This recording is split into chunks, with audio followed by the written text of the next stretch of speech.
Ernakulam Thiruvaniyoor global public സ്കൂളിലെ വിദ്യാർത്ഥി മിഹിറിന്റെ ആത്മഹത്യയുമായി ബന്ധപ്പെട്ട കേസിൽ പൊതുവിദ്യാഭ്യാസ വകുപ്പ് ഡയറക്ടർ നേരിട്ട് അന്വേഷണം നടത്തും. റാഗിങ്ങിനെ തുടർന്നാണ് മിഹിർ ആത്മഹത്യ ചെയ്തത് എന്ന അമ്മയുടെ പരാതിയിലാണ് അന്വേഷണം. ഇതിന്റെ ഭാഗമായി ഇന്ന് കളക്ടറേറ്റിൽ പൊതുവിദ്യാഭ്യാസ ഡയറക്ടർ സിറ്റിംഗ് നടത്തും.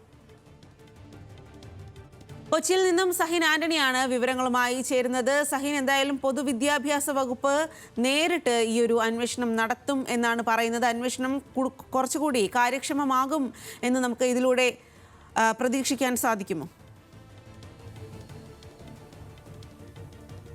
സ്വാതി, അങ്ങനെ തന്നെയാണ്. കാരണം വിദ്യാഭ്യാസ മന്ത്രി തന്നെയാണ് ഇത്തരത്തിൽ പൊതുവിദ്യാഭ്യാസ ഡയറക്ടർ കേസ് അന്വേഷിക്കുമെന്നുള്ള പ്രഖ്യാപനം നടത്തിയത്. അതിൻ്റെ ഭാഗമായി തന്നെ ഒട്ടും സമയം കളയാതെ അത് സംബന്ധിച്ചുള്ള അന്വേഷണം ആരംഭിച്ചിരിക്കുകയാണ്. പൊതുവിദ്യാഭ്യാസ ഡയറക്ടറുടെ സിറ്റിംഗ് ഇന്ന് കളക്ട്രേറ്റിൽ നടക്കും. അവിടെ അധ്യാപകരോടും ഒപ്പം തന്നെ വിദ്യാർത്ഥികളോടും കൂടാതെ മെഹറിൻ്റെ കുടുംബങ്ങളോടും എത്തിച്ചേരാനും ആവശ്യപ്പെട്ടിട്ടുണ്ട്. കൃത്യമായ ഒരു അന്വേഷണം ഇത് സംബന്ധിച്ചുണ്ടാകും.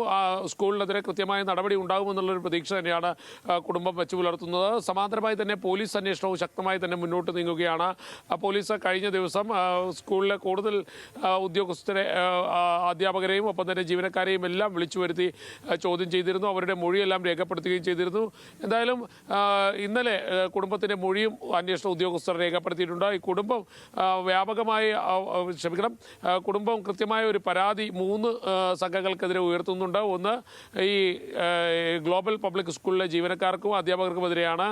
മറ്റൊന്ന്, ഗ്ലോബൽ പബ്ലിക് സ്കൂളിലെ തന്നെ 2 വിദ്യാർത്ഥികൾ അവർ ഈ മെഹറിൻ്റെ മരണം നടന്ന ശേഷം നടത്തിയ വാട്സപ്പ് സന്ദേശങ്ങൾ അത് ആ കുട്ടിയെ അവഹേളിക്കുന്ന തരത്തിലുള്ളതായിരുന്നു. മാത്രമല്ല, ഈ മരണം സംഭവിച്ചതിന് ശേഷം വീണ്ടും ചില വീഡിയോകൾ ഇവർ പ്രചരിപ്പിക്കുന്നുണ്ട്. അതിനെതിരെയെല്ലാം ശക്തമായ നടപടി വേണമെന്നുള്ളതായിരുന്നു കുടുംബത്തിൻ്റെ ആവശ്യം. കൂടാതെ ഈ മുമ്പ് മെഹർ പഠിച്ചിരുന്ന ജെയിംസ് ഇൻ്റർനാഷണൽ പബ്ലിക് സ്കൂളിലെ വൈസ് പ്രിൻസിപ്പലിനെതിരെയുള്ള പരാതിയായിരുന്നു. വൈസ് പ്രിൻസിപ്പളെ ഇന്നലെ James international public school suspend ചെയ്തിട്ടുണ്ട്. പക്ഷേ അതുകൊണ്ടൊന്നും കൊണ്ട് കാര്യങ്ങൾ തീരില്ല എന്നുള്ളത് മനസ്സിലാക്കാൻ കഴിയുന്നത്.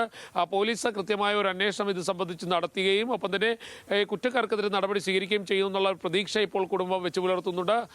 ഇപ്പോൾ പൊതുവിദ്യാഭ്യാസ ഡയറക്ടറുടെ കൂടി അന്വേഷണം നടന്നു കഴിഞ്ഞാൽ സ്വാഭാവികമായും സ്കൂളിനെതിരെയും ശക്തമായ നടപടികൾ ഉണ്ടാകുമെന്നാണ് മനസ്സിലാക്കാൻ കഴിയുന്നത്. സ്വാതി. ശരി സഹിൻ.